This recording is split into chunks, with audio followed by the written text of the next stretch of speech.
Eu sou o Cacá Safiotti, você está no canal Música e Ideias. Estamos nessa série que eu estou convidando aqui compositores e arranjadores. E hoje eu tenho a honra e a alegria de convidar Marcelo Coelho, que é saxofonista, professor, arranjador e compositor. Ele é doutor em composição pela Unicamp e pós-doutorado em composição pela USP. Suas pesquisas abrangem o universo da rítmica, polirritmia, polimetria, sobreposições, rítmica aditiva e uma série de outras coisas, e o jazz modal contemporâneo.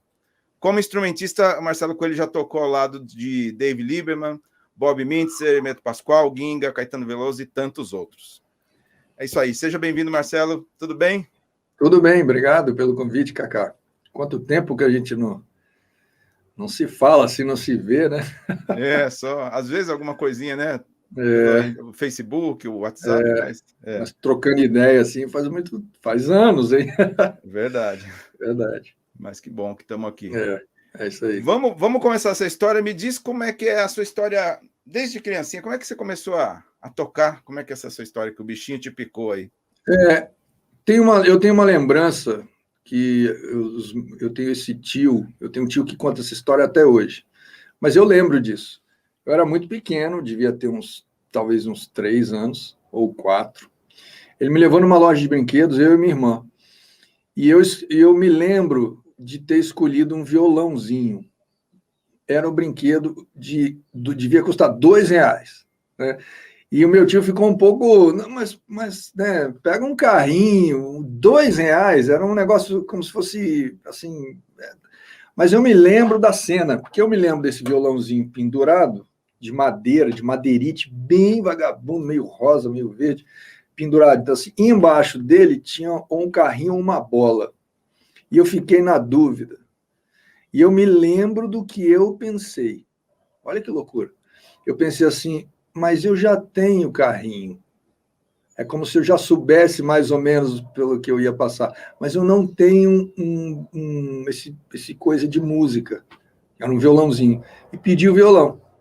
Aquilo não durou, cara, 1 hora, 2 horas. Mas essa é a minha primeira lembrança de me chamar a atenção um instrumento musical. Mas eu tive uma infância muito normal, assim, morei no interior da Bahia, ouvia muito Luiz Gonzaga.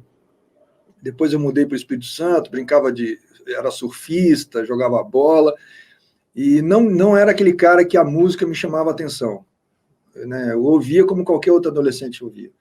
Mas um dia, um amigo de rua, que era um colega, assim, meu brother, assim, de rua, ele era um ano mais velho que eu estava na 8ª série, ele tinha passado para o 2º grau e entrado numa escola técnica federal, que tinha a banda marcial.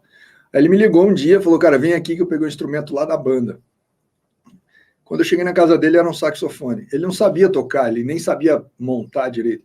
Eu fiquei alucinado, aí eu tentei, deixa eu pegar, o cara, não pode, que você vai quebrar, não sei o quê. Eu falei, mas você também não toca nada ainda? Não, mas não pode, não sei o quê. Aí eu falei, vou entrar nessa escola, porque tinha que prestar um vestibular e tal. Vou entrar nessa escola técnica e vou entrar na banda marcial. Passei na escola, fui para a banda marcial, e lá todo mundo queria o saxofone, tinha trompete, trombone, bombardino, clarineta, flauta. Todos queriam saxofone por causa do kit de abelha na época. E eu, por achar que eu não iria ir bem na prova de teoria, eu pedi clarineta. E fui muito bem na prova de teoria, mas eu pedi clarineta, eu tive que ficar com a clarineta. Cara, eu fiquei com a clarineta do 1º ao 3º ano. Nesse tempo, eu pedi para trocar para o saxofone. Todo final de ano você podia pedir. Mas comigo o maestro não trocou. Ele trocou um outro. Comigo ele não trocou. Eu tomei uma decisão. Quando eu comecei o início do 4º ano, que era o último ano da escola, eu falei, eu vou pedir para trocar mais uma vez. Porque esse meu amigo, o primeiro do saxofone, quando eu entrei no 4º ano, ele saiu, porque ele já tinha completado os 4 anos, ele teve que devolver o instrumento. Aí eu falei assim, eu vou pedir para trocar, eu vou pedir para pegar o instrumento desse meu parceiro. Se o maestro não me trocar, eu vou parar com a música. Cacá, eu me lembro até hoje de sentir por uma semana, os dias que antecederam eu ter a conversa com o cara, sei lá, foi uma coisa de alguns dias, né? As aulas começaram, primeira semana de aula, Eu já tinha tomado a decisão que eu ia pedir para trocar esse, né? Eu senti uma tristeza profunda, cara, profunda. Eu me lembro claramente disso, de pegar o ônibus indo para a escola com uma tristeza profunda de eventualmente parar, porque eu ia parar. Eu ia devolver a clarineta. Mas o cara trocou. Em 6 meses, cara, eu estava tocando numa banda cover profissional, tocando saxofone. Assim, foi eu me realizei ali, sabe? Aí, a partir daí, as coisas começaram, cara. Comecei a... Era um curso técnico de música? De mecânica. Ou... Não, de curso mecânica. técnico de mecânica. Era uma escola então técnica. A gente é parceiro nessa área aí, porque eu fiz FATEC, né? Tecnologia e Mecânica. É como se fosse a primeira faculdade. Não, mas não era faculdade. Era ensino técnico, né? Técnico. Mas tinha mecânica, tinha eletrotécnica, tinha aqueles cursos, edificações, estradas e tal. E aí eu comecei a tocar nessa banda e na própria escola técnica tinha uma big band. Eu também logo já entrei para a big band, que você podia continuar mesmo depois de aluno, né? Saí da banda marcial, entrei na big band.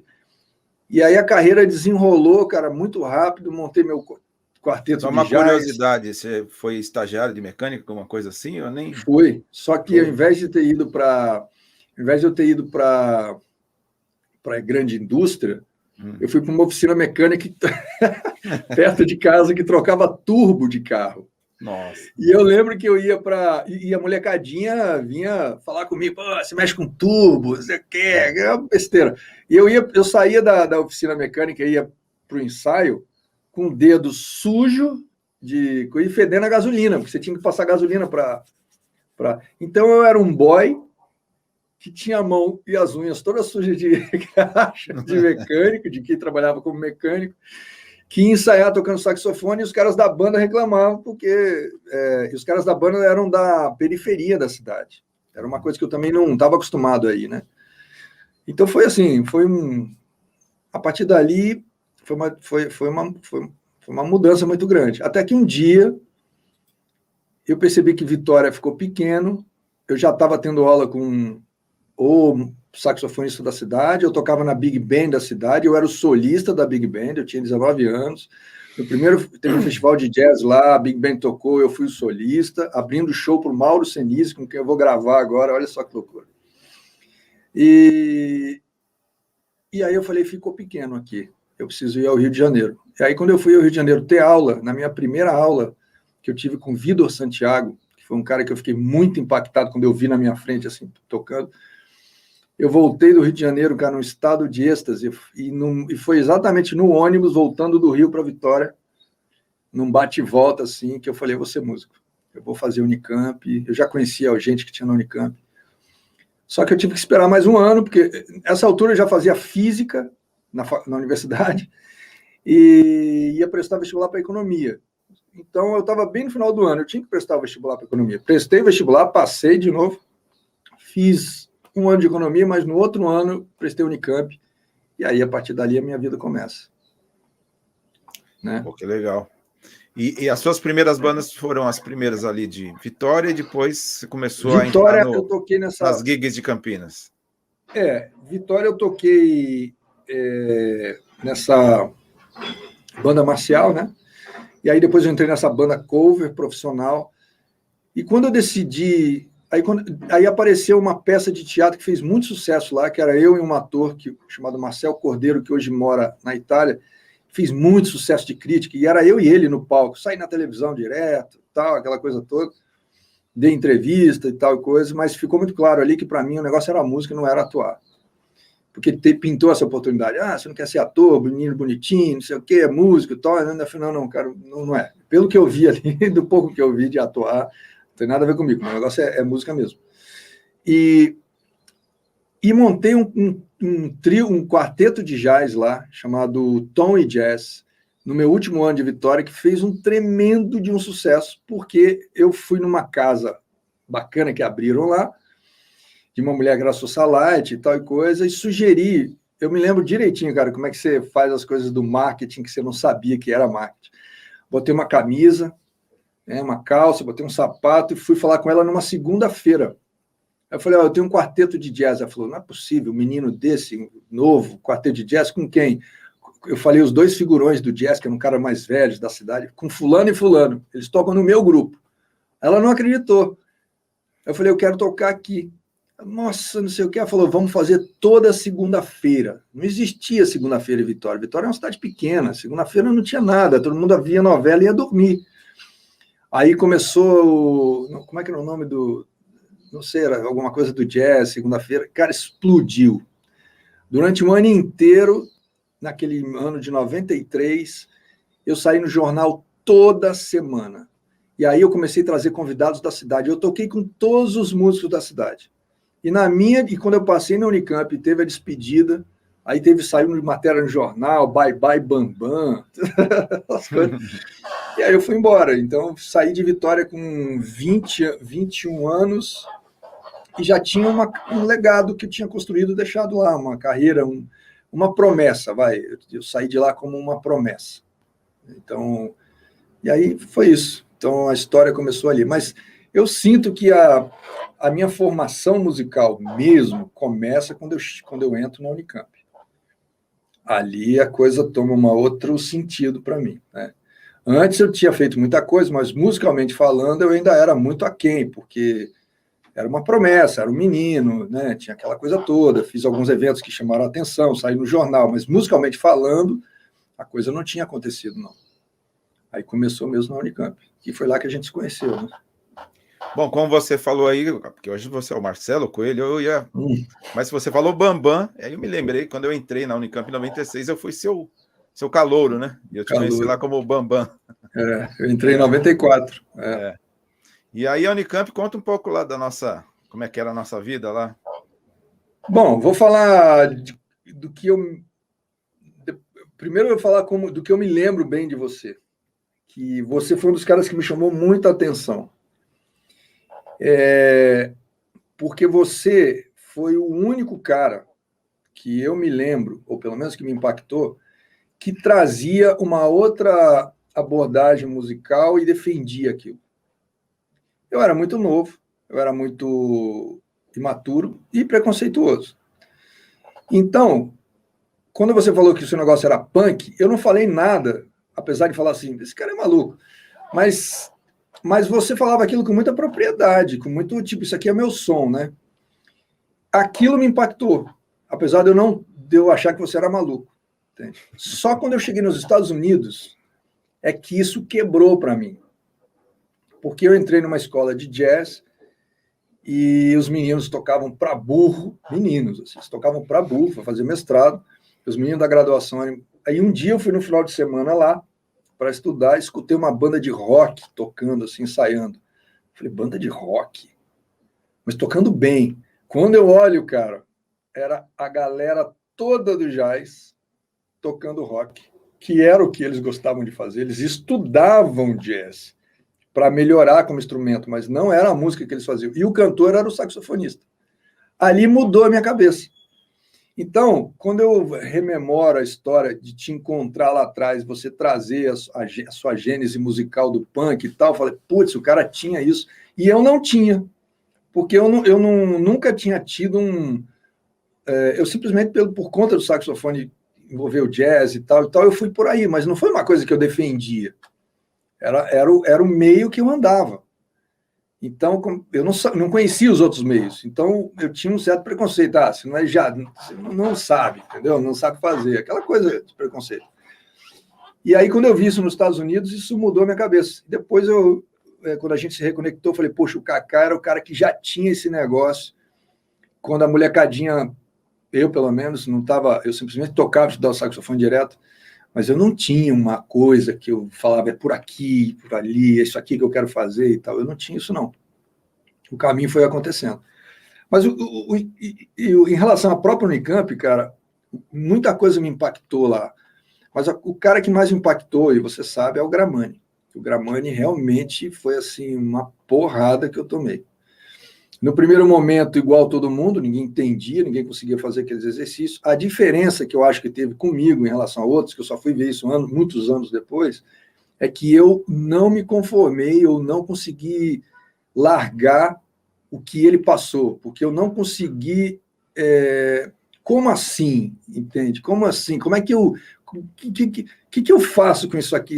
O Gramani era um cara muito musical, muito engraçado, muito leve, e aquele material dele, como assim? Eu simplesmente não abandonei aquele conteúdo, né?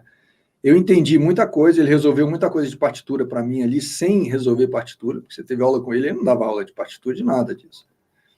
Mas eu entendi que o ensino da partitura era esquisito, porque eu tinha problema de partitura. Eu falei, então eu entendi que o problema não era comigo, o problema era na metodologia, porque eu consegui resolver o problema do Gramani. Se eu conseguir resolver o Gramani pela rítmica aditiva, eu falei, a partitura você também resolve. Foi ali que começou a história. Comecei a descobrir metodologias e tal. Então, a Unicamp teve isso. Agora, no aspecto de tocar lá, tinha uma banda, não sei se você vai lembrar, formada por uma rapaziadinha lá de dentro, chamava-se Banda Luau. Talvez você não lembre. Você lembra dela? Vou te contar. Quando eu entrei na turma de 96. Foi um ano que teve algum problema com o vestibular, acho que teve que ser refeito ou atrasou, então a gente começou um pouquinho depois. E nos 2 primeiros dias de aula, a gente teve uma semana diferente, e uma das coisas foi uma palestra com o Hermeto Pascoal. E o Hermeto Pascoal deu canja, acho que é nessa banda que você está falando, à noite, num quiosque lá, não era no IA, era um outro quiosque. Não, outro quiosque, eu dei canja, eu estava nessa canja. E o Hermeto tocou com vocês, deu uma canja lá com essa banda, deve ser essa banda que você está me Essa contando. Banda Luau. Então, assim, me impactou muito também. Eu, como calouro, vendo vocês, para mim, vocês tocavam demais, assim, era uma coisa, né? Já tinha uma distância, já vocês, músicos. Foi ali que eu conheci o André Marques, pianista do Hermeto até hoje, que ele tinha acabado de entrar na banda, ele tinha 19 anos. Aí eu falei, vamos montar uma banda? E aquele jeito dele sempre tímido. Vamos. Então vamos. E ele ia mesmo, mas eu não conseguia acreditar. Eu falei, esse cara vai querer montar uma banda comigo, né? Então, eu me lembro dessa banda, que era, né, bastante... Tinha o Fabiano na banda, né? Acho que era o Botinha na guitarra. Era o Botinha, o Rodrigo Gigante. O Fabiano, pianista, não é? Pianista, que é meu... Isso. Você não sabe, cara. Fabiano Araújo. Eu casei com a irmã da mulher dele. Nossa. A gente é parente. Você se vê. Meu filho é primo da filha dele. Legal. Que legal. E tinha uma outra banda de forró que estava quase entrando num esquema, que era de um baixista negro, acho que era negro. O Zé Negro. E tinha essa banda que era uma sensação, que era uma banda que talvez ia começar a entrar no mainstream. Eu lembro muito dessa banda também de forró. Uhum. Eu não lembro o nome, mas era um forró novo, assim, daquela fase meio que tinha dos anos 90, né? Isso. Influenciado pelo também o Nordeste, a coisa do maracatu e tal. Eu não lembro o nome dessa banda, mas eram as bandas que me impactavam, assim, da galera que estudava lá. Pois é, eu toquei na Banda Luau e eu me lembro que quando eles me chamaram a primeira vez, eu não quis entrar, o que pareceu muito esquisito para os coleguinhas lá. Eles devem ter me achado, assim, muito arrogante, muito maluco. Mas não era, cara. É porque eu queria estudar e eu tive que inventar uma desculpa para mim. Olha só que loucura isso, né? Eu não queria sair tocando, viajando, eu queria estudar. É como se eu falasse, eu preciso estudar, tocar o instrumento o dia inteiro.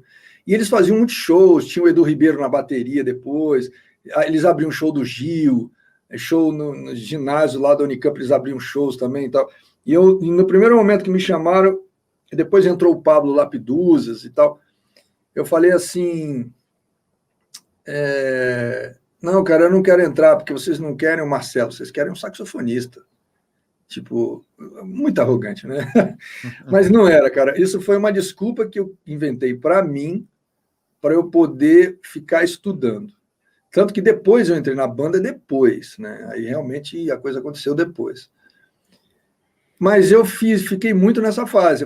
Eu fui um estudante muito da universidade. Eu estudava todo dia às 8 horas da manhã. Era uma coisa disciplinada, assim. Ô, Marcelo, eu acho que você era uma exceção, pelo menos naquele momento, que hoje talvez não seja... Acho que hoje, no curso da Unicamp, imagino, né? Todo mundo está lá, se está lá é porque quer uma carreira acadêmica, né? E a gente que estava lá nos anos 90, a gente sonhava com aquela vida de sideman ou de artista, alguma coisa do tipo, né? Eu, por acaso, caí na iniciação científica, né? Que a gente tem até uma história junto, talvez para contar aqui, mas foi por puro acaso. E o nosso professor, o Zan, não sei se o Zan foi seu orientador também. Ele gostaria muito que eu continuasse com o mestrado. Mas não, para mim, não era... Mas você estava dentro dessa realidade que hoje acho que é mais comum, né? Se entrar numa bacharelado de música pensando que vai fazer mestrado, doutorado, né? Mas isso tem uma outra história também. Antes de eu entrar na Unicamp, eu tinha um primo que estudava lá, fazia engenharia química. E ele me falou assim, cara, lá tem um negócio chamado Bolsa de Iniciação Científica. Eu falei, o que é isso? Eles te pagam para você estudar. Eu falei, pronto, resolveu minha vida. Porque o meu medo era como é que eu vou viver lá.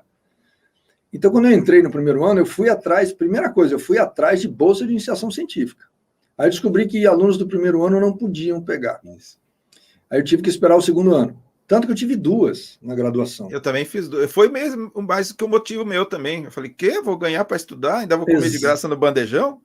Lógico que é a mesma coisa. Comer de graça no bandejão e ainda pesquisar uma coisa que eu gosto, que eu pesquisei o punk, depois pesquisei o rap, né? Foi o punk e o rap que eu pesquisei nas 2 iniciações. Aliás, isso era bastante avançado para a época pesquisar esses temas. Por isso que o Zan deve ter gostado, porque quem é aluno da Unicamp de graduação ia estar ligado em rap e punk? Ninguém estava ligado. Você estava ligado. Por isso que eu não esqueço de você, porque você era muito, muito assertivo naquilo que você queria fazer, entendeu?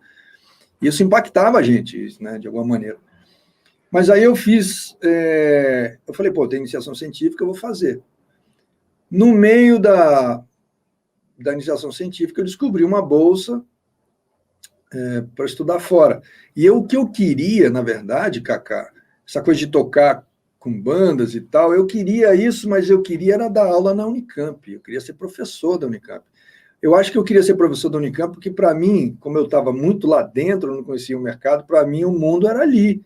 Então, ser professor da universidade, morar em São Paulo, era assim, nossa, o cara é músico, professor da Unicamp, tem uma vida estável, tinha Ulisses Rocha, tinha aqueles caras todos. Aí veio a oportunidade de, no meio da iniciação científica, você fica ali nesse meio, eu descobri que tinha uma bolsa para os Estados Unidos. Não para os Estados Unidos, tinha uma bolsa para o exterior. Aí eu falei, vou tentar essa bolsa, né? Porque é a minha oportunidade de estudar fora. Eu tentei o primeiro ano, não consegui, porque eu cometi um erro básico, eu pedi para estudar na Berkeley, aí eu fui para a final da fase da bolsa, e a mulher falou assim, você quer estudar na Berkeley College? Eu falei, mas é um college, eles não têm pós-graduação. Eu falei, putz, sabe quando a pessoa fala isso para você, na banca final, você chega até o final, você passa por todas as etapas de dizer, eu tive que esperar, eu tive que fazer tudo de novo, não sei o quê, só que aí eu pedi para a Universidade de Miami, fazendo mestrado. Na verdade, era um aperfeiçoamento que lá dentro eu mudei para o mestrado. Mas não era o objetivo a carreira acadêmica de pesquisador. Eu queria dar aula na Unicamp, mas eu não sabia bem o que era a carreira acadêmica. Aí eu fui para os Estados Unidos, fiquei lá 4 anos e foi muito importante para mim. Quando eu voltei, eu já voltei com Gramani na cabeça, com a ideia do doutorado. Entrei no doutorado na Unicamp e aconteceu uma coisa antes de entrar no doutorado. Quando eu estava terminando lá o mestrado, abriu um concurso para saxofone na Unicamp.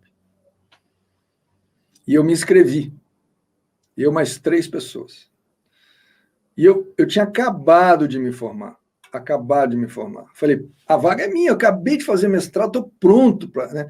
Só que essa vaga era para o chamado MA, Magistério Artístico, que não é lá um magistério superior, não tem plano de carreira superior. É como se fosse assim, eu posso pegar qualquer pessoa que não tem curso superior para dar aula aqui, porque ele tem um conhecimento bastante específico da área artística, então, como ele não tem graduação, não tem diploma, mas o conhecimento dele vale. Mas ele ganhava bem menos, não tinha plano de carreira, mas essa era a vaga. Aí eu fui, e o Rodrigo Saia também foi. O Rodrigo Saia estava no meio do mestrado dele nos Estados Unidos. E eu me lembro que tinha uma cláusula assim no concurso, será levada em consideração a possibilidade do aluno assumir a vaga, do candidato assumir a vaga. Eu falei, a vaga é minha, o Rodrigo está no meio do mestrado, ele ainda tem mais 1 ano, eu acabei. Ele ficou em primeiro lugar, eu fiquei em segundo na classificação. E aí eu falei, se eu fiquei em segundo, eu preciso voltar para os Estados Unidos e seguir minha vida lá. Voltei, me organizei, a prova foi em maio, me organizei, lá, consegui o visto que eu precisava, consegui trabalho, falei, agora eu vou ficar aqui 2 anos. Né? Eu tinha 2 anos, mais 2 anos. Cara, quando foi julho, as aulas esse concurso era para a aula começar em agosto, o professor está lá em agosto. Quando foi julho, o Rafael dos Santos me liga. Estamos te ligando, te convidando para assumir a vaga de professor e tal. Eu falei, vaga de professor da Unicamp? Não vou. Neguei, cara, declinei a vaga. Ou seja, aquele meu tão sonhado coisa da aula na Unicamp já não era mais. E aí eles falaram, mas como não? Eu falei, o meu interesse é no doutorado. Não, mas você pode fazer doutorado e concurso. Eu falei, não, eu vou ficar aqui 2 anos, depois eu vou prestar o doutorado. Quando eu fui prestar o doutorado lá, eu me lembro que os professores não tinham ficado felizes comigo, não, cara. Ricardo Goldenberg, o saudoso o cara do fagote lá, meu Deus, como é que era o nome dele? Eu sei, eu lembro. Lembra dele? O nome dele, eu lembro. Eles não ficaram muito satisfeitos com a minha... Como assim? Eles tiveram que fazer um outro concurso, prestar um outro concurso, não avisaram, e entrou um candidato só, e meio que para tentar fechar um buraco. Fizeram um negócio tão grande do concurso... Rasgou o bilhete premiado, talvez? Ou não?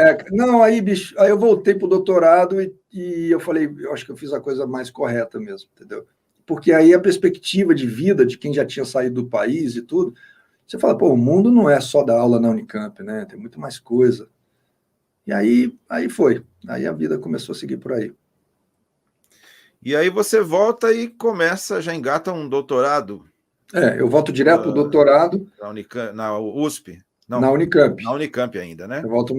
Aí eu faço um doutorado, eu mudo para São Paulo, e aí começo a dar aula no Souza Lima e começo a ter uma vida aqui como músico em São Paulo, né? Tocando, aí realmente a coisa começou a acontecer mesmo.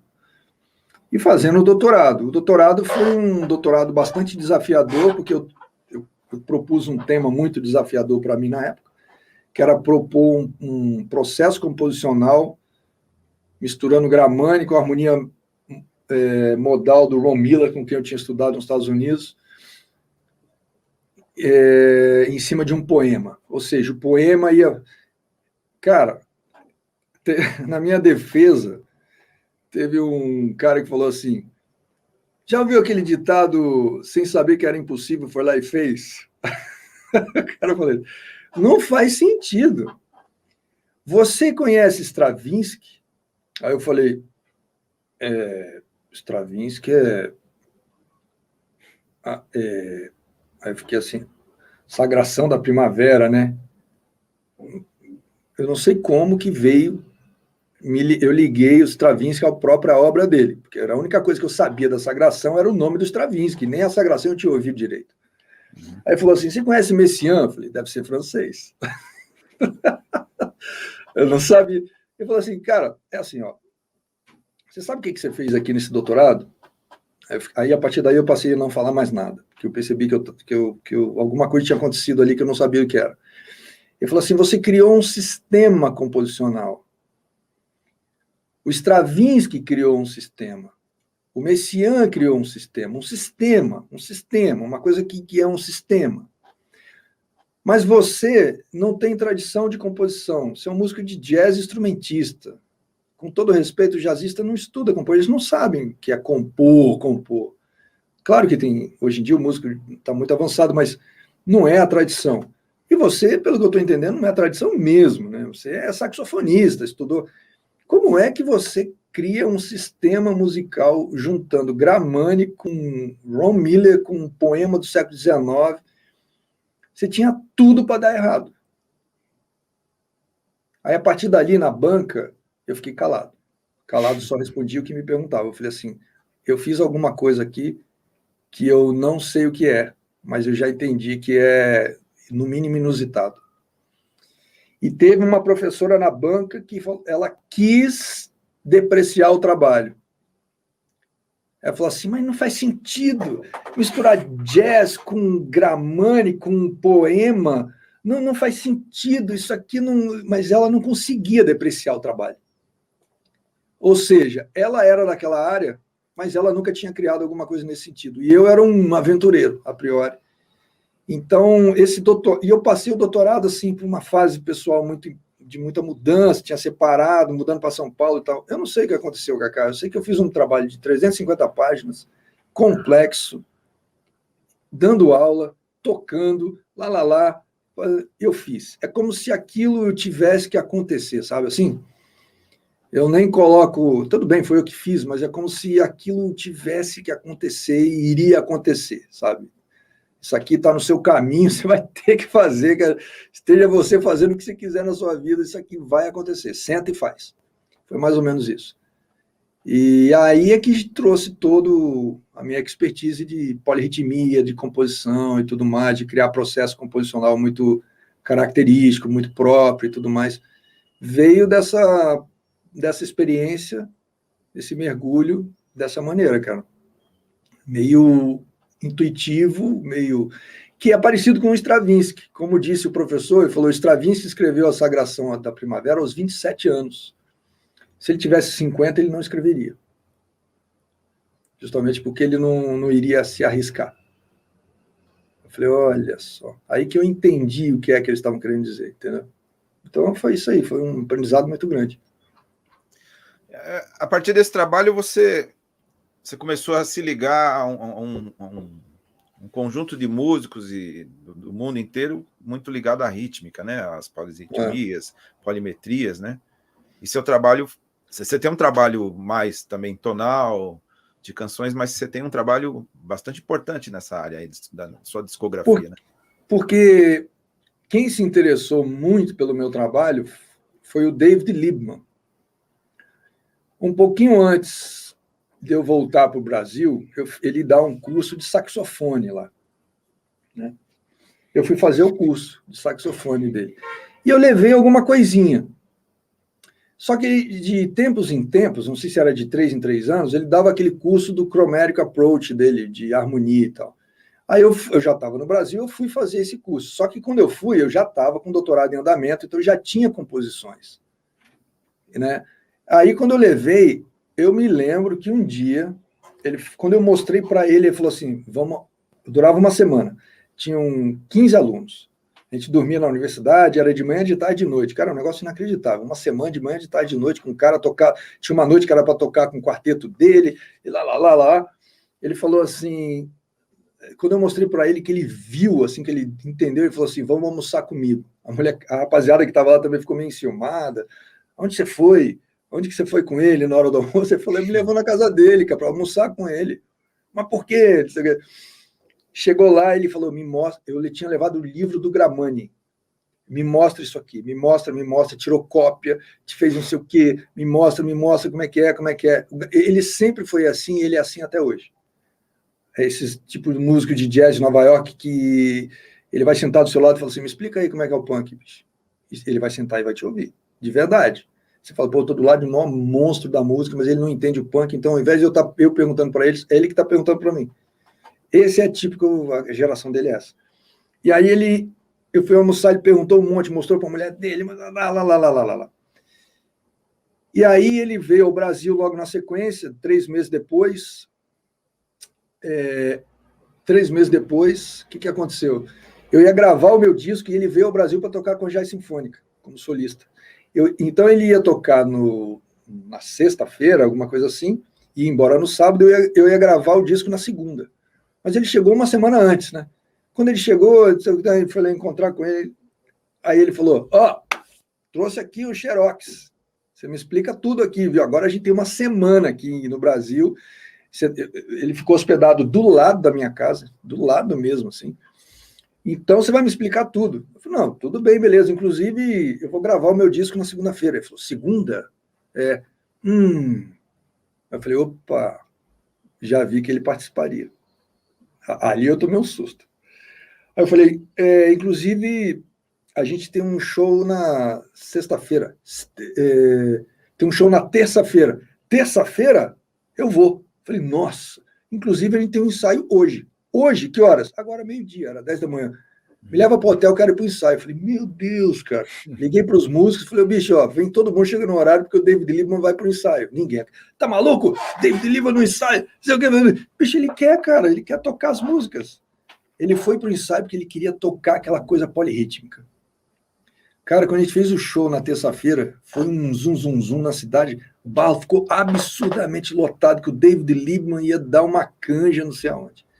Mas ficou lotado, abarrotado, não sei o quê. E ele acabou escrevendo na contracapa desse primeiro álbum, que é o primeiro que eu gravei escrevendo isso. Por conta disso, ele me convidou para ir para Siena, no festival lá do Encontro Internacional de Escolas de Jazz, para apresentar o meu processo composicional. Que ele ficou muito impactado. Para dar uma chamada lecture. E foi logo a primeira.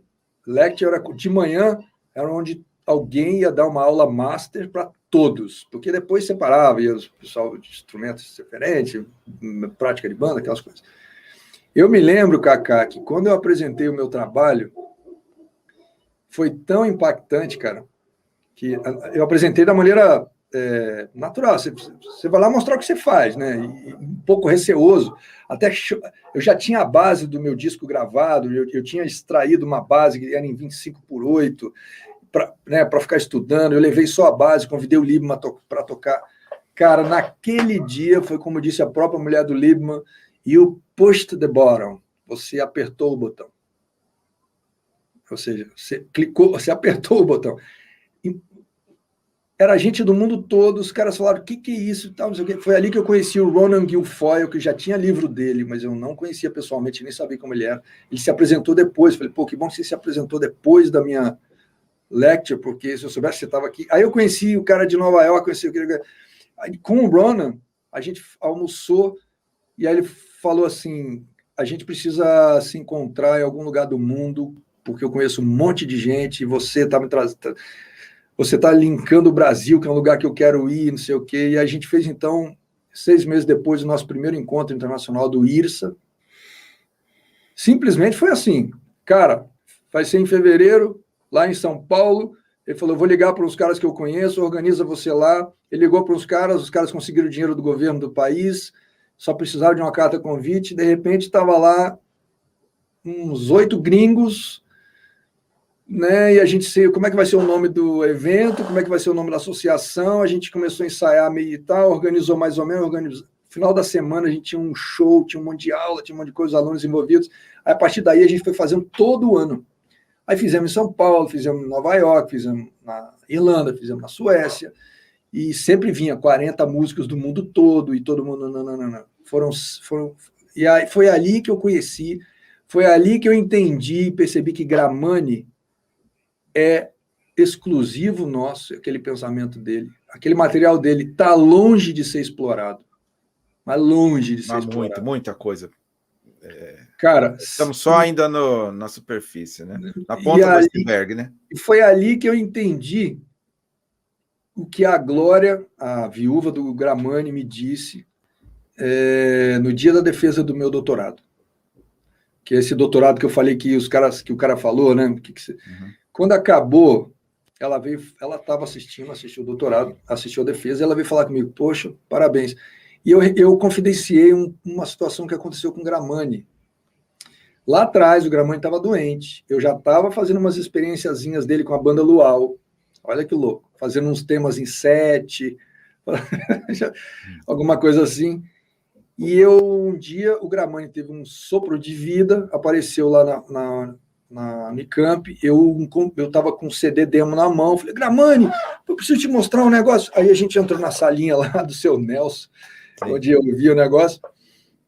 Eu mostrei para ele a demo que a gente tinha gravado em 7, que eu abria com metais, fazendo a primeira série do Gramani, parará. O Gramani ouviu e falou assim, mas não é isso. Não é isso? Não é isso. Aí levantou e saiu. O Gramani, alguém chamou, ele levantou e saiu. Cara, eu nunca mais vi o Gramani. Ele morreu um mês depois. Quando, 10 anos depois, eu estou na banca de doutorado, aprovado, e a Glória vem falar comigo, eu falei com ela, bom, Glória, obrigado e tal, mas eu preciso confessar uma coisa, eu estou com um peso enorme aqui nas costas. Acabei de ser aprovado, propondo um projeto complexo, composicional, envolvendo as estruturas do Gramani, mas eu tenho ainda aquela voz me dizendo que não é isso. Aí falou assim, o Zé falou isso para você? Ele falou. Ela disse assim, olha, se eu bem conheci o Zé, casei com ele com 17 anos, se ele diz que não é isso que ele faria. Mas ele jamais iria indeferir, vamos dizer assim, ou qualquer processo criativo que fosse feito a partir daquele material dele. Cara, aquilo tirou um fardo das minhas costas. E ela falou assim, e se você não continuar, isso tende a parar. Então, continue o que você está fazendo. Falei, beleza. Então, tá comigo? Tá comigo. Então, quando eu fiz esses encontros internacionais, eu falei, realmente está comigo. Ninguém conhece o Gramani. E quando eles me perguntavam onde que eu encontro isso, eu falei, lá na Unicamp. Você vai lá e você não encontra, né? Eu falei, nem na Unicamp eles vão encontrar. E foi uma crítica, não sei se você sabe. Me chamaram para ser banca, quer dizer, eu não quis ser professor da Unicamp, mas fui banca para professor na Unicamp. Quando eles fizeram banca do professor lá de bateria, o Leandro Bassalini, que era amigo já de muito tempo. Eu estava na banca de julgamento, né, de concurso para professor, para assumir essa vaga, e no final acabou sendo só o Leandro mesmo que ficou prestando o concurso, mas ele tinha que prestar todas as provas, e aí, cara, caiu numa hora lá, que é aí que eu entendi por que me chamaram para ser banca de um professor de bateria, eu sendo saxofonista, porque ele ia assumir a cadeira chamada rítmica. E aí, né, fui passando pelo concurso, mas quando chegou nessa hora, tinha uma professora da dança e tinha um cara do Sul, falou assim, olha, os dois falaram assim, olha, Marcelo, eu vou pular essa parte e vou deixar com você. Eles me trouxeram, eu pedi a ementa, eles deram a ementa do curso de rítmica da Unicamp.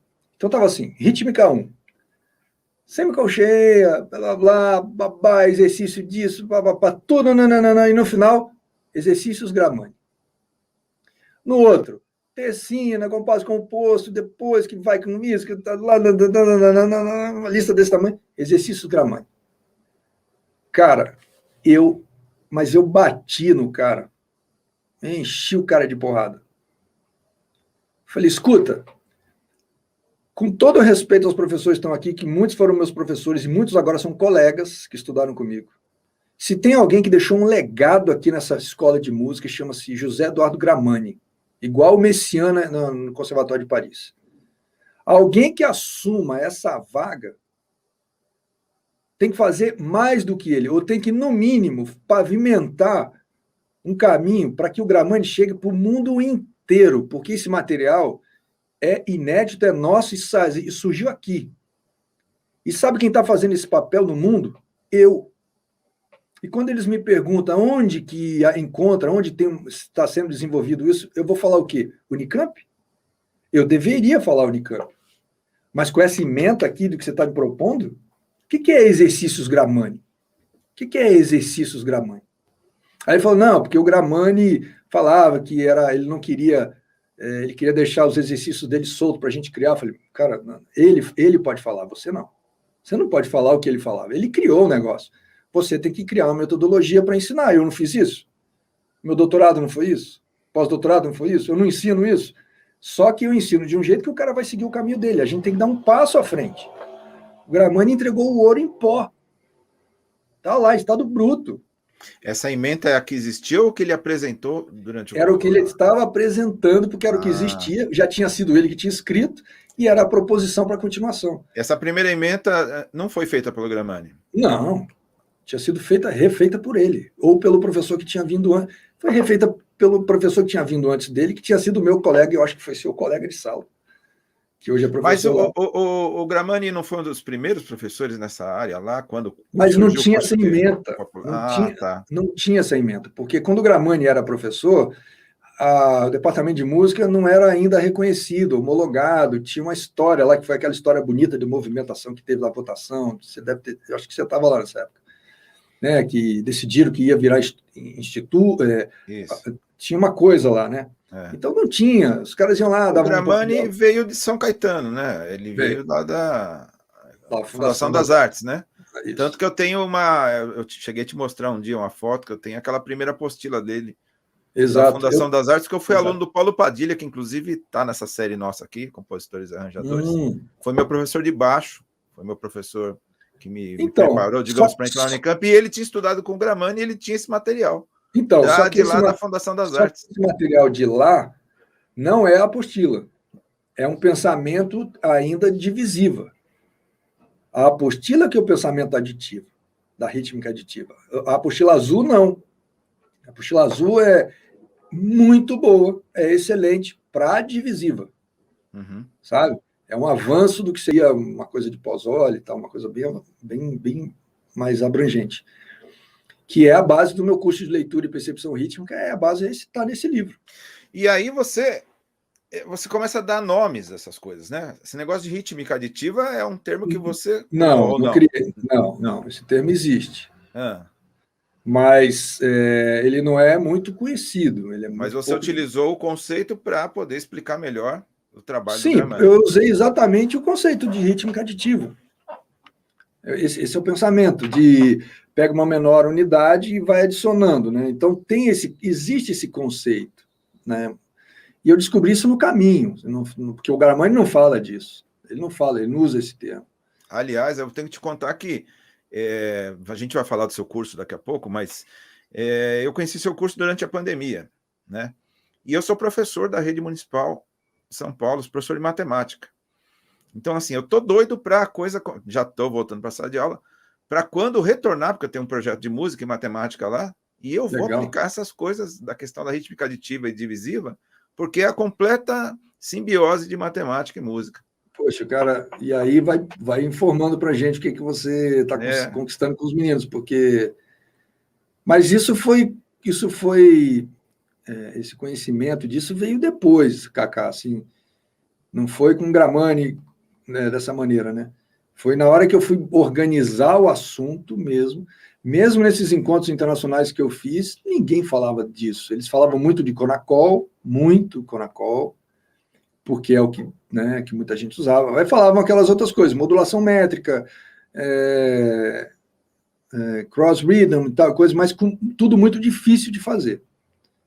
Porque faltava aquele meio, e o meio está nesses tripés aí, sobretudo para a polirritmia, está no Conacol e rítmica aditiva, e a questão de envelopamento.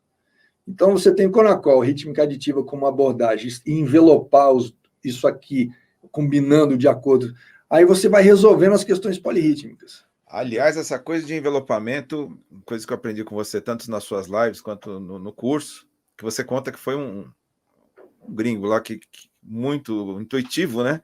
Que resolveu uma coisa que era muito complexa para muita gente, né? Aquilo é um absurdo. Você fazer encaixar um 3 no 2, um 5 no 4, nossa, é uma coisa tão fácil depois que você... Se você pudesse contar a história desse seu companheiro aí do Instituto. Foi durante o encontro do IRSA, na Suécia, que tem um sueco lá, chamado Müller Kronqvist. Müller, fala assim, é Muli, se escreve Muli. O cara já é bisavô, mas ele é roqueiro, assim, novo, né? Ele falou, porque eu comecei cedo, minha filha começou cedo, minha neta começou cedo, eu sou bisavô. E um cara muito engraçado, tem um cabelo bem liso, assim, aquele tipo, uma caricatura, assim, pra gente. Uma pessoa muito querida, até. Ele chegou lá e ele é um cara completamente do rock, não tem essa coisa matemática, não tem essa coisa, nada disso. Toca guitarra bem, toca mais do rock, mas faz um pop fusion, uma coisa assim. E foi muito engraçado. Antes dele, o Ronan Guilfoyle, esse irlandês com quem eu fundei o IRSA, tinha feito o masterclass dele, porque a gente sempre, cada um na parte da tarde, dava uma aula de alguma coisa, né? E o Ronan é um cara todo irlandês, todo não sei o que, meio bravo, aquele jazzista meio mal-humorado, não sei o que. Aí ele fazia um exercício que todo mundo tinha que fazer um monte de coisa, propondo, e o Miller assim, ó. Aí o Ronan foi ficando... Até ele falou, cara, descruza esse braço, faz aí. Aí ele falou assim, eu não estou entendendo o que você está fazendo. Aí o Ronan ficou puto, bicho. Aí ele acabou o masterclass dele, teve uma hora do café, ele, Marcelo, não sei o quê, esse cara, pô, não sei o quê, bicho, o cara falou, eu falei, Ele vai dar o masterclass dele agora. Agora. Você vai entender por que ele não entendeu. Mas se ele não entendeu e não sabe nada, o que ele vai falar? Eu não vi, mas pelo que o Marx me falou, a gente precisa ouvir o que esse cara tem para falar. Tá? Vai quebrar muito o nosso paradigma. Aí o cara chegou e falou assim, primeiro eu queria dizer que eu não consegui entender nada que vocês fazem aqui. É muito complexo. Eu fiz o seguinte, eu consegui resolver um negócio na música de uma maneira muito simples, que era muito complexo. Por exemplo, eu consigo fazer qualquer sobreposição polirrítmica de qualquer número, resolvi isso em 1 minuto. Aí a galera... O cara passa um ano estudando isso. Tipo assim, não, eu vou te falar, tinha um australiano lá que falou assim, eu me especializei em 5, seja o 5 que for, 5, tudo que é em 5, porque eu estudei isso durante 5 anos. Aí ele faz 5 dobrados, 5 vezes... 5 anos, o cara encontrou um negócio. Ele falou, eu faço qualquer coisa. 7 contra 5, contra 6, 8 contra 2. Né? Como? Aí ele falou assim, você escolhe a base que você quer. Qual é a base que você quer? 3? Tá. Então o 3 fica ali. O que você quer colocar em cima do 3? Eu quero colocar um 5. 5 contra 3. Na matemática que vocês me mostraram aqui, eu teria que fazer uma rítmica aditiva de 15, 5 vezes 3, 15, aí um você vai marcando de 3 em 3 em 3 em 3, o outro de 5 em 5 em 5, aí você vai fazendo, para no final você acelerar e poder ouvir o que está acontecendo e tal. E nada musical, né? Não, nada musical. Até você ouvir música nisso, passou aí um mês, cara, você fazendo esse negócio. Aí ele falou, não, eu penso em 3, 1, 2, 3. Eu boto no metrônomo, fico fazendo 3 aqui, e eu vou fazer o 5 em cima disso. Só que eu faço um 5 irregular. Então eu penso numa figura rítmica que tem 5 acentos, sei lá, vou pegar uma coisa... 1, 2, 2, T, tim, tá, T. 1, 2, T, K, 5, 1, 2, T, K, tim, tá, pá, pá, pá, pá, pá. Percebe que o que eu estou fazendo? Pá, tá, te, tá, tan, tá, tá. Mas aquela coisa, por exemplo, de colocar 4 colcheias e uma semínima e ir relaxando. Mas ele não, fez... ele não pensa em colcheia, não pensa em nada. Ele não, pensa mas isso aí você que mostra no seu curso, então. Sim, eu mostro, mas antes eu mostro qualquer coisa assim.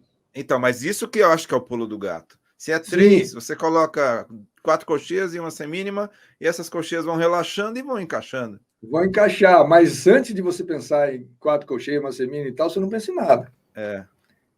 Depois você vê como é que é a escrita, né?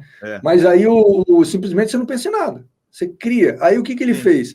Vamos criar qualquer ritmo aqui. Aí ele criou isso, por exemplo, então, 1, 2, T, pá, pam, pá, pá, pá, pá, 1, 2, T, K, 5, 1, 2, T, K, tan, tan, tan. Beleza, agora eu começo a relaxar isso aqui. Por quê? Quando eu defino isso aqui, ficou musical pro meu ouvido, só que eu começo a relaxar.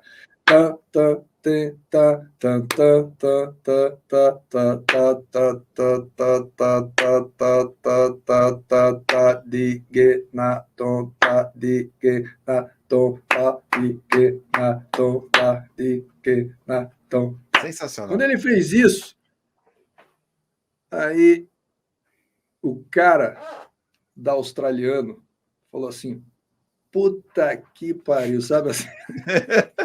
5 falou assim, anos é exatamente isso que soa. Ele falou, soa desse jeito. Depois de muito tempo a ficar musical, soa desse jeito. Aí o cara fez assim, putz.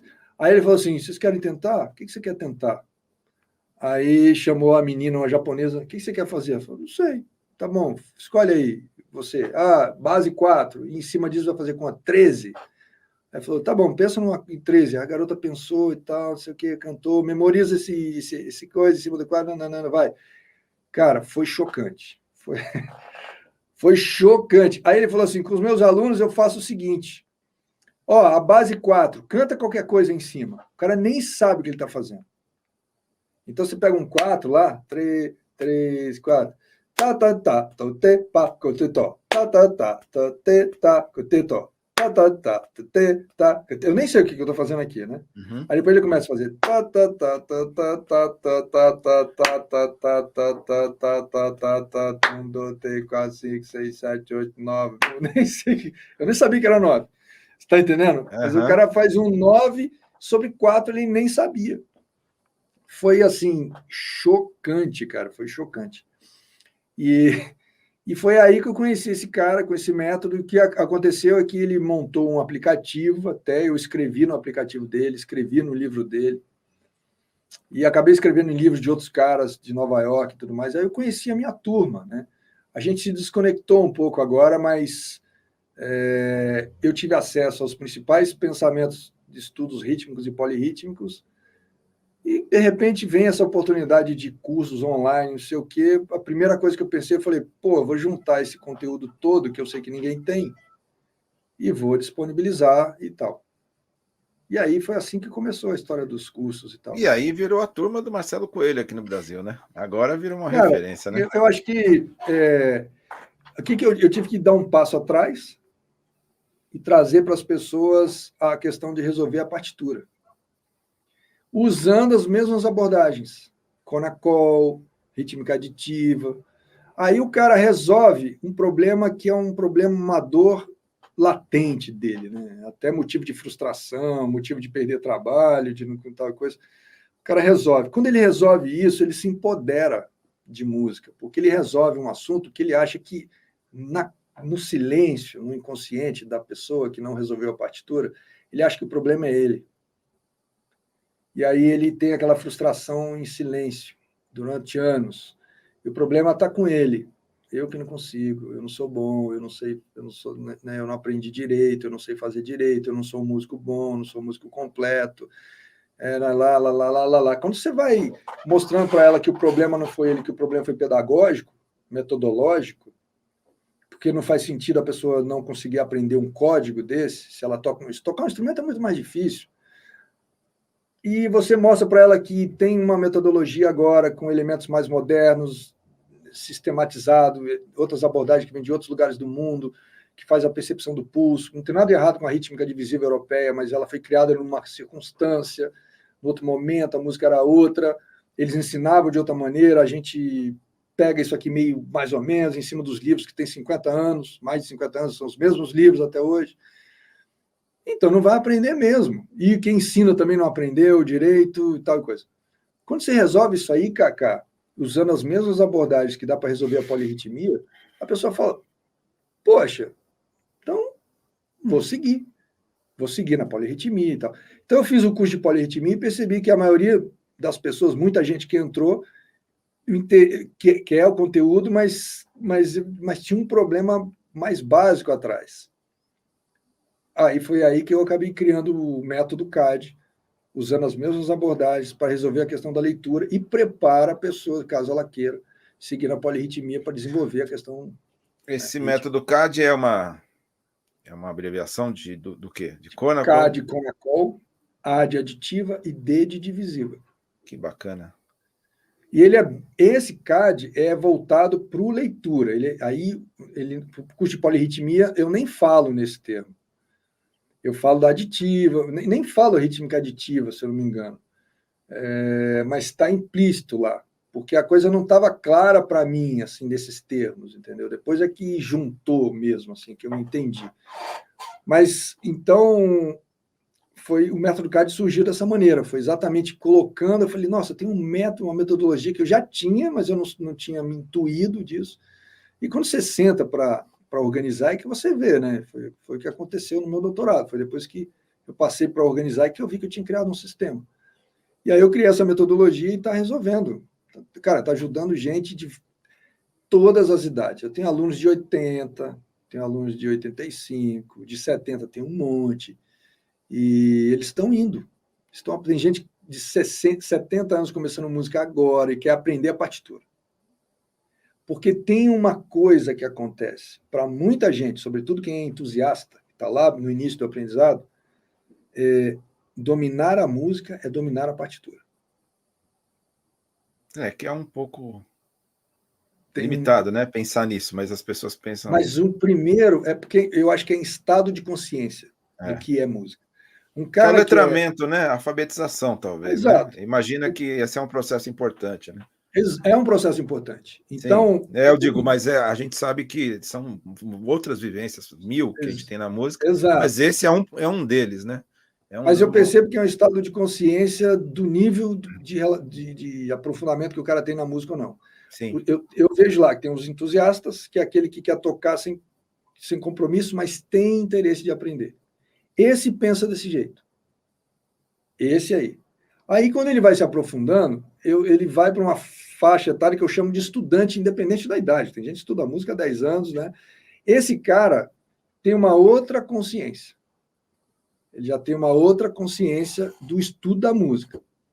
Aí, até eventualmente, ele chega no músico amador e eventualmente chega no músico profissional, né?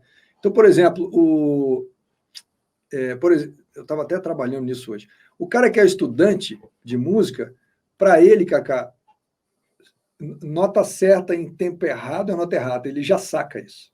Então, o cara que é entusiasta, dominar a partitura é dominar a música. Aí ele começa a perceber que não é bem assim, que nota certa em tempo errado é nota errada. O cara, depois que vira músico amador, ele começa a perceber que o músico amador é aquele cara que já faz trabalhos musicais, mas não vive de música. Ele percebe que não há nada em música que ele não consiga conquistar, porque ele já está estudando, está evoluindo, e fala, pô, se eu continuar estudando, eu vou conseguir conquistar muita coisa, né? E o profissional é aquele cara que descobre que os melhores trabalhos musicais estão nas mãos daquelas pessoas que sabem ler e escrever partitura, né? Que ele fala, realmente, quem sabe ler e escrever partitura vai conseguir os melhores trabalhos do que ele, eventualmente, né? Porque ele vai poder, enfim. E foi isso que eu fui entendendo, assim que foi sendo construído e tal. E eu percebo que é isso, cara. Eu estou muito na função agora de trazer esse conhecimento, de uma facilidade que eu tenho de masterizar, de sistematizar, de criar metodologias. E depois de 50 anos de vida, é aquilo que a gente estava conversando, né? Qual a minha função na música, afinal de contas? O que tudo parecia seguir para uma carreira acadêmica, depois desviou para uma coisa de instrumentista, compositor, agora parece se posicionar numa coisa de um cara que tem esse background, mas que também está numa função de educador importante, né? Enfim, são coisas aí.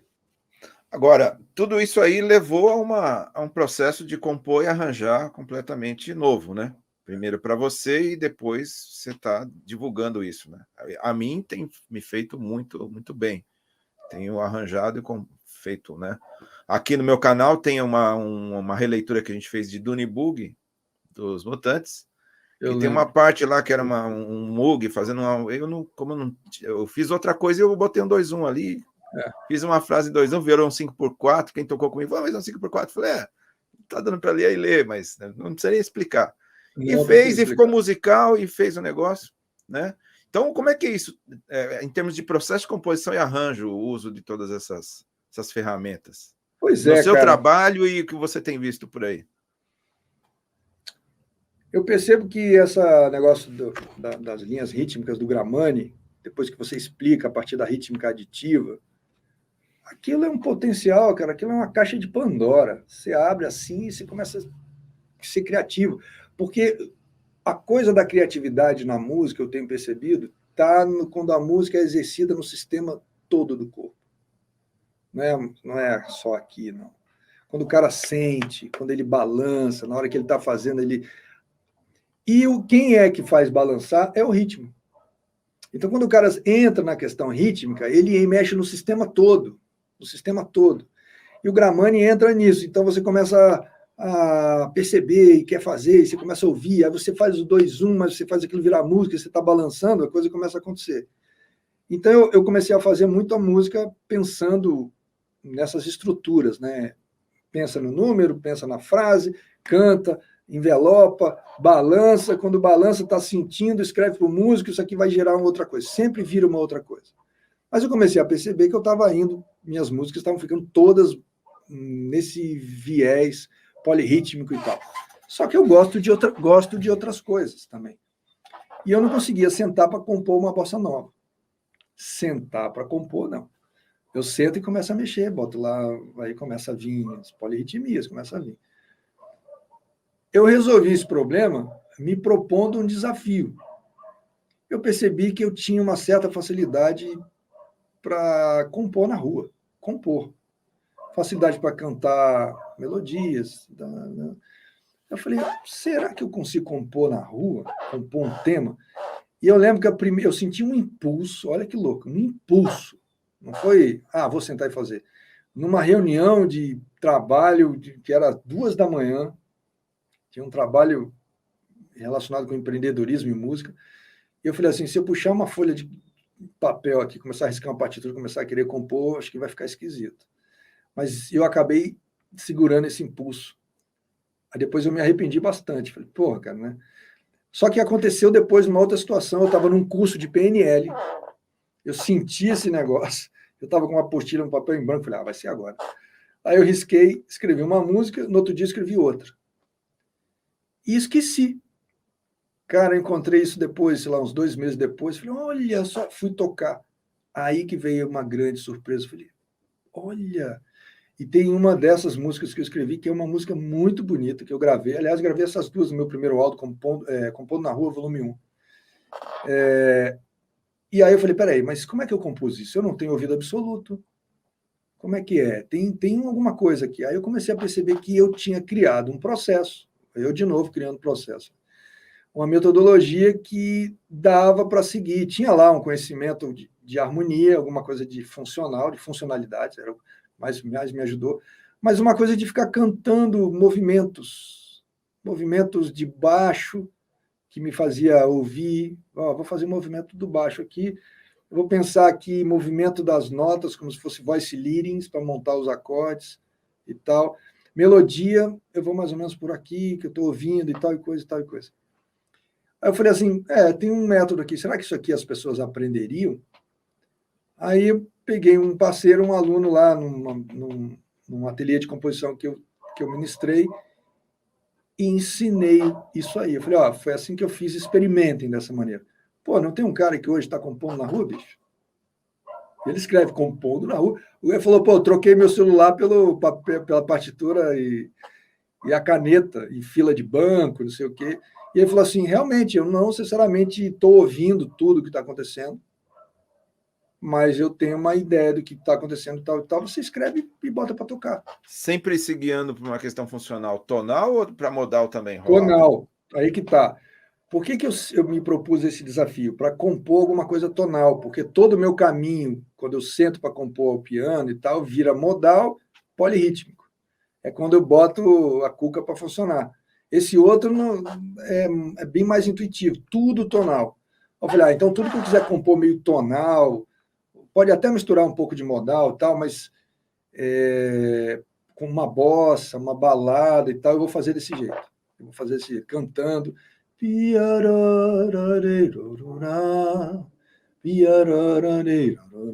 lá, acabei de inventar isso aqui, tá? Aí eu vou fazendo essas coisas e vou cantando, intuindo, fazendo alguns exercícios de percepção, de intervalesco e tal, às vezes acerta, às vezes erra. Isso vira um vício, uma cachaça, cara. Entendeu? Fica um negócio, e é gostoso de fazer, porque você entra num... Você pode fazer 4 compassos, você pode fazer 8 compassos, você pode fazer o tanto que você quiser. Mas você começa a fazer. E aí eu comecei a transcrever músicas, esse tema... Acho que eu consigo compor isso aqui, escrever isso aqui. Assim, que é meio tonto. Aí eu comecei a experimentar isso. Eu falei assim, poxa, tem um caminho aqui, que é o que os grandes músicos trilharam, né? Queimar muita pestana para conseguir fazer. Mas é uma delícia, Cacá, porque você entra numa imersão assim, cara, louca, bicho. E aí a gente descobre muita coisa. Então, eu tenho esse processo de compor racional, modal, polirrítmico, que eu sento e faço, que eu crio, não sei o quê. E esse outro completamente intuitivo, simplesmente com papel e caneta na mão, que é onde saem as baladas. Se eu quiser dedicar um tema a alguém, pode ter certeza que eu vou fazer com papel e caneta. Eu não vou sentar o piano, entendeu? Agora eu te perguntar uma coisa. Vamos pegar a sua composição Tormenta, né? Ali você usa exatamente esse ambiente modal, polirrítmico. A harmonia se baseia na harmonia do Miller, é isso? Isso. Mas assim, eu lendo até no seu livro, né, que saiu do seu doutorado, você comenta alguns trechos que alguns músicos utilizaram a ideia do Miller e tal, mas é pequenas passagens até. Você usa aquilo como composicional mesmo. É só você que está fazendo isso ou tem mais gente fazendo, usando aquela harmonia do Miller que, né, muito acorde para lá, os comp de guitarra para cá, para lá, né? O Miller, quando eu vi a primeira vez lá nos Estados Unidos, com quem eu tive aula com ele, eu não entendi nada. Mas o som me pegou. É igual o Gramani. Então, eu só fui entender o Miller quando eu voltei para o Brasil, fui fazer o doutorado, eu tive que falar, agora eu vou estudar esse negócio direito. Aí eu aprendi. Mas o som daqueles acordes era um negócio... E eu percebi que para mexer com coisas polirrítmicas, o modal ali do Miller funcionava para mim. Né? Não que meu primeiro contato tenha sido com modal tenha sido com o Ron Miller. Pelo contrário, na Unicamp eu tive contato com modal, mas não em aula. Com um disco do Keith Jarrett, My Song, que, aliás, veio um pouquinho antes de eu entrar na Unicamp. Foi ali a primeira vez que eu ouvi um negócio meio modal, assim, que eu fiquei encantado. Mas eu não fazia a menor ideia. Eu me lembro que foi a Ana Luisa Friedman, que eu falei, olha essa música aqui. Ela falou, é modal, né? Eu falei, eu não sabia do que ela estava falando. Ela falou, é modal. Eu falei, modal. Depois o Gogô falou um pouco que era modal, mas eu não tinha entendido. Aí quando eu cheguei nos Estados Unidos, eu vi o Miller, aquele som, falei, cara, é isso, modal. Aí eu fui entender o que era o modal. Então, eu nunca consegui... E aí ele juntou com a questão rítmica, porque ele sustenta a questão rítmica, né? Porque a questão polirrítmica, ela desloca as vozes, mas o modal ele sustenta, porque ele para no pedal, né? O tonal é movimentação de vozes que tem que cair junto, sai junto, anda junto, né? Então, o próprio Stravinsky, na Sagração da Primavera, quando ele começa a mexer lá mesmo, tal, fica tudo num pedal só. Pom, pom, pom, pom, pom, pom, pom, pom. Ele não mexe na harmonia, porque fica mais difícil. Então, é isso. Agora, eu não sei, eu acho que o Miller ele não é conhecido aqui no Brasil. Acho que a questão maior é essa. A gente tem um modalismo aqui no Brasil, na música brasileira, tem um modalismo nordestino, tem um modalismo sertanejo nordestino, tem um modalismo mineiro. A gente tem o modalismo do jazz, né, do cool jazz, né, que é aquele modalismo mais Sim, paradão, né? Mas esse modalismo do Miller é uma coisa inusitada, diferente dessas coisas brasileiras, né? Então, do brasileiro tem o modalismo nordestino, tem o mineiro, o de Minas Gerais, que é muito forte. Mas os estudos que tem de modalismo no Brasil é baseado em escala, modo dórico e tal, e o Miller não é por aí. O Miller é baseado num outro jeito de pensar. Então, eu vejo, por exemplo, coisas do Toninho Horta, que é muito próximo do Miller, mas o Toninho Horta nem deve estar sabendo, certeza que ele foi pelo som, entendeu? Tanto que hoje eu vi um negócio dele no Instagram interessante, ele mostrando Diana. Aí ele falou, você pode fazer aquele trilo assim, ou assim, isso aqui eu nem sei o que é isso. Pô, quantos anos o cara compôs Diana? Ele nem sabe que acorde é que ele está fazendo ali, ele foi pelo som. E tem muita coisa que, não sei quem foi que colocou lá em cifra, que falou, isso aqui é Miller, isso aqui é... Não é que é Miller, mas é a mesma estrutura de voice, né? Então, eu me identifiquei demais, cara. Modalismo para mim foi... E eu também dei aula sobre Miller, sobre o modalismo do Miller, na pós-graduação lá do Souza, e eu consegui ensinar isso muito bem ensinado. E muita gente, assim, tem um pianista chamado Fabiano de Castro, que é um cara de Minas Gerais que mora aqui em São Paulo, muito bom. Cara, ele fez coisas maravilhosas. Ele falou, putz, Marcelo, eu entendi esse negócio aqui, cara, esse negócio é do outro mundo. É igual, é outra cachaça, sabe? Aqueles sons do Miller, você fica ali que você não quer mais voltar. Te leva para um outro lugar. Mesmo porque o som modal tem aquela coisa que ele chama de generalização emocional. Sim. Ou seja, esse modo mexe com essa sensação. É diferente da tonal, né? Que é uma coisa mais só estrutura de Quanto música. mais próximos os intervalos da tônica, você tem uma emoção, né? E vai do mais tenso até uma coisa mais alegre, solar, né? E você pode dar os nomes que você quiser, né? Então, tipo, isso aqui é Isso aqui é, sei lá, nostalgia, eu estou na cidade tal, Sim. e aí entrou um alienígena, sei lá. Você pode pensar loucuras aí. Então, o Miller é isso. Então, realmente. Mas eu não sei quem anda mexendo muito com ele, não. Quem mexe muito com ele, usa muito bem no Brasil, eu acho que é o cara que mais conhece, é o Rodrigo Morte, que estudou com o Miller lá comigo, na mesma época. E eu me lembro que o Rodrigo demorou para entender o Miller. No primeiro momento, quando ele entendeu, falou, não, ele entendeu muito primeiro do que eu, apesar de a gente estar lá juntos, ele mais com a mão no piano, ele falou, nossa, e ele realmente usa. Ele realmente sabe usar e usa muito nos arranjos dele, com a jazz sinfônica e tal. Rodrigo Morte é um cara que entendeu o Ron Miller, de verdade. Marcelo, nossa conversa aqui está rendendo muito, já passamos de 1 hora aqui. Para fechar, eu queria te perguntar, nos seus processos de composição e até de arranjo, você tem alguma interação imagética? Contexto eu já sei que tem o Juca Pirama, né? Mas você tem interação com, além do texto, com outras coisas, artes plásticas, dança? O meu primeiro álbum, chamado Colagens, ele tem essa história com a obra do Tid Hellmeister, que era o mestre da colagem aqui de São Paulo. E ele depois até me presenteou com quadros e tudo mais, e me deu uma bronca por ele não ter feito a capa do meu primeiro álbum, que eu chamei de Colagens. Teve uma história com colagens, mas engraçado que eu